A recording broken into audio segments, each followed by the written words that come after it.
Ouça agora Você e o Doutor, com Antônio Spreuser. Olá, ouvintes do podcast Você e o Doutor. É um prazer estar com todos vocês semanalmente para a gente conversar sobre saúde, qualidade de vida e principalmente prevenção de doenças. Já que eu estou falando em prevenção, a gente não pode esquecer que no mês de fevereiro nós reservamos o mês inteiro, semanalmente, para falar sobre a prevenção do câncer. E hoje, para encerrar o mês, aqui no podcast Você e o Doutor, que esse mês foi dedicado inteirinho para a prevenção, né? Nós vamos falar sobre a felicidade, ou melhor, sobre a técnica de mindfulness. Mas isso quem vai me ajudar a falar aqui hoje é o Dr. Carlos José de Andrade, que é médico oncologista do INCA, Instituto Nacional do Câncer, mestre em saúde coletiva e em gestão de tecnologias em saúde. Doutor Carlos José, seja muito bem-vindo ao podcast. É um prazer enorme, uma honra estar com você conversando sobre esse assunto tão interessante e tão importante. Como vai? Boa tarde. Olha, o prazer é meu. Eu agradeço muito o convite, a oportunidade da gente estar falando sobre esse tema, nesse mês importante em que a gente tem que valorizar muito a promoção da saúde, né? Isso é muito importante. Mais do que tratar o diagnóstico, a gente prevenir o que for possível de ser prevenido. É verdade. E, Carlos, já que nós estamos conversando na prevenção, e eu sei que o seu forte é a felicidade, é a promoção e ajudar o ser humano a ser melhor, né, digamos assim, conta um pouquinho para a gente como é que é essa técnica do mindfulness e como que essa técnica tem relação direta na prevenção do câncer. As técnicas contemplativas, né, ou seja, são técnicas que você aprofunda a tua percepção com a própria dinâmica da mente, né? Elas vêm de muito tempo, preservadas dentro de tradições religiosas, e hoje em dia a gente tem um olhar neurocientífico para essas técnicas, né? O mindfulness é uma dessas técnicas, e ele busca a gente lidar com a atenção, aprender a viver o presente momento, entender como a nossa mente ela se enreda em pensamentos e estímulos o tempo todo e lidar com isso de uma forma em que a gente traga a nossa atenção novamente para o presente, com suavidade, entendendo como essa dinâmica como se fosse um balão de ensaio da própria vida, né? Entendi. Então, o que é importante nisso tudo? Primeiro, melhorar a nossa percepção de bem-estar. Existem estudos que mostram que, no contexto do paciente com câncer, a depressão, a ansiedade e a qualidade de vida são melhoradas com esta prática. Também existem outros estudos de que a pessoa, quando pratica, ela reduz o estresse, ela consegue manter o engajamento, por exemplo, numa atividade física mais regularmente, ela melhora o aspecto alimentar dela, uma vez que ela está realmente presente a cada momento da vida dela, ela consegue fazer escolhas melhores. Então, isso tudo acaba convergindo para uma percepção de bem-estar, e a gente poderia falar, inclusive, na felicidade, quando a gente está com essa autopercepção mais refinada. Você sabe, Carlos, muito interessante o tema de hoje. Eu estava louco para acontecer essa nossa conversa, porque eu queria te contar um fato curioso que aconteceu comigo mesmo. Eu, na década de 80, logo que eu acabei medicina aqui no Brasil e fiz a residência, eu tive que ir embora para os Estados Unidos, onde eu morei 20 anos. Mas lá, no começo, eu trabalhava num centro de trauma muito grande, eu sou intensivista, né? E todo o nosso grupo da UTI ficou muito traumatizado com uma série de ocorrências que estavam acontecendo. E no começo dessa década de 80, eu nunca me esqueço que um psicólogo, um psiquiatra e um monge de outros lugares começaram a ensinar mindfulness para o nosso grupo, e eu comecei a dar os meus plantões muito melhor. Então, eu aprendi essa técnica bem no começo, quase dela nos Estados Unidos, em 1982, praticamente, mas melhorou tanto a minha vida, Carlos, que atualmente eu uso todo dia, mas é uma outra pessoa, parece que eu sou um outro homem hoje. Eu queria saber de você, que tem muito mais experiência do que eu e muito mais conhecimento técnico, Quantos minutos por dia quem está nos ouvindo, por exemplo, que tem câncer agora, um câncer de próstata, um câncer de pulmão, tem essa ansiedade que você acabou de falar, essa depressão, nossa, como é que eu estou com esse câncer? Quantos minutos por dia você acha que é benéfico essa técnica do mindfulness, em que você presta muita atenção no teu corpo, nas suas reações?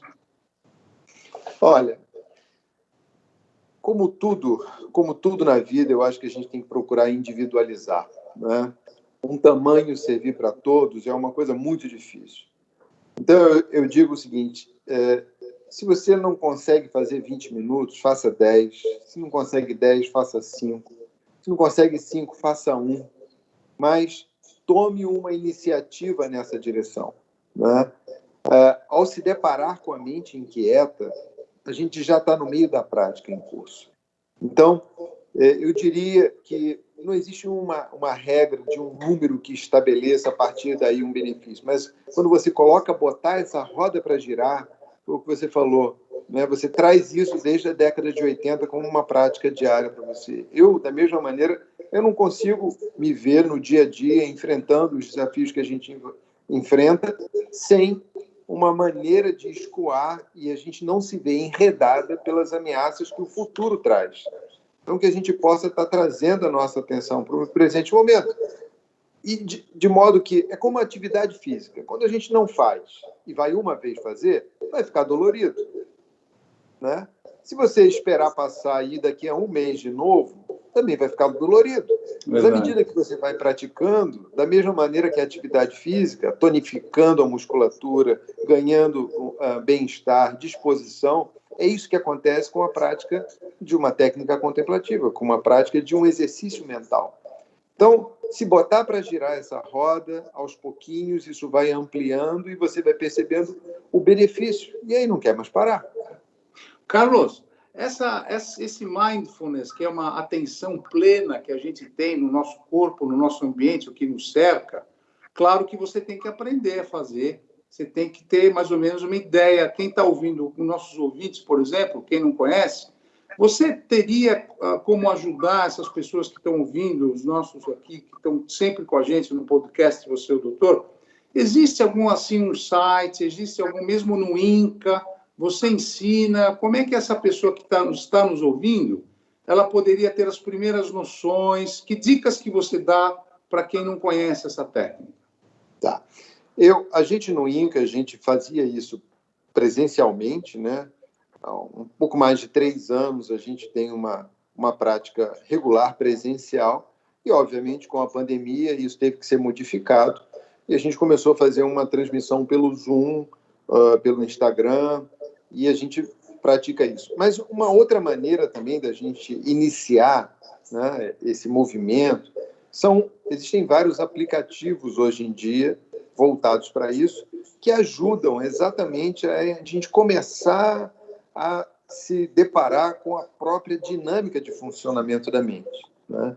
Então, no INCA, atualmente, a gente faz uma transmissão que é voltada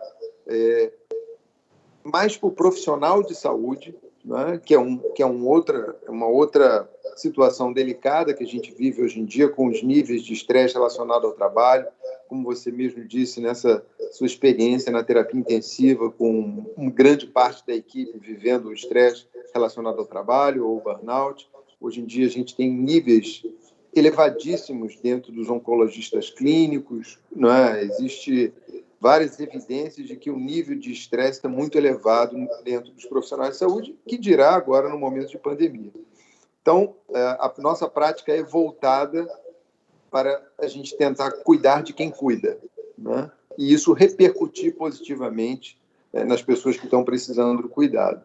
Obrigado, Carlos. E agora, a última pergunta que eu tenho para te fazer é o seguinte: já que você está dentro do INCA, você é um profissional que está dentro do Instituto Nacional do Câncer, e você participa do sofrimento humano diariamente no teu dia a dia, conta para os nossos ouvintes essa técnica do mindfulness, como que o paciente fica? Ele, na sua experiência, ele aceita melhor, fica mais calmo, fica mais calma, tem mais percepção do tratamento? Conta rapidinho como é que vocês têm esse resultado do tratamento do emprego do Mindfulness. Olha, as histórias são muito boas, né? Mas tem uma história especial, né, que eu conto, que foi uma vez uma mãe que a gente fazia essa prática na pediatria também, voltadas para os pais, né, que vivem uma situação bem delicada, que são os filhos passando pelo tratamento. E teve uma vez uma mãe que falou assim: puxa vida, depois de todos esses meses, foi a primeira vez que eu não pensei na minha filha. Né? Ou seja, a mente enredada pela ameaça contínua, né, do que está por vir, rouba da gente aquilo que a gente tem de mais valioso, que é o presente momento. Então, esse presente é o grande refúgio que a gente tem. Então, a gente percebe exatamente isso. Uma outra mãe falou: uma vez eu cheguei na beira do leito e meu filho estava meditando. Né? Então, a questão surge porque a gente acaba encontrando um local de um melhor conforto e de uma menor ameaça. Então, isso por si só já é algo que vale a pena a gente investir, porque tira a gente daquela condição de estar como um refém ameaçado. E a gente volta para o presente momento. Então, muitos relatos vêm nessa direção, não é? De uma certa tranquilidade, de uma certa... E à medida que o tempo passa, você acaba levando isso, ampliando essa sensação ao longo do seu tempo, né? Ou seja, vivendo mais plenamente o presente. Espetacular, espetacular. Bem, para quem quiser saber mais informações sobre os 21 hábitos, basta acessar o worldcancerday.org ou a página do INCA, do Instituto Nacional do Câncer. Bem, este foi o último episódio, infelizmente, né, do especial sobre câncer aqui no podcast Você e o Doutor. Se você não ouviu ainda os outros episódios sobre alimentação, atividade física e cuidados com a pele, não deixa de conferir. São dicas muito importantes de como podemos mudar e melhorar os nossos hábitos para garantir uma vida mais longa e saudável. Eu queria agradecer muito ao Dr. Carlos José de Andrade por esse bate-papo, por essa informação tão importante. E eu queria que vocês continuassem esse trabalho, Carlos. Parabéns, mando o meu abraço pessoal, abraço da Record, a todos vocês do INCA, e o que vocês precisarem de mim e da Record, nós estaremos sempre ao lado de vocês, Carlos. Olha, a gente agradece muito esse apoio, nessa campanha, né, de prevenção, da gente estar chamando a atenção para aquilo que é possível a gente fazer, que está no nosso controle, que é uma questão de escolha nossa, a gente precisa exercitar mais essa escolha a nosso favor. Muito obrigado. Muito obrigado. Bem, pessoal, a semana que vem tem mais dicas de saúde e bem-estar para você por aqui. Continue ouvindo e participando e vendo suas dúvidas e sugestões. Até semana que vem, fiquem com Deus, muito obrigado, saúde a todos. Tchau. Você e o Doutor, com Antônio Spreuser.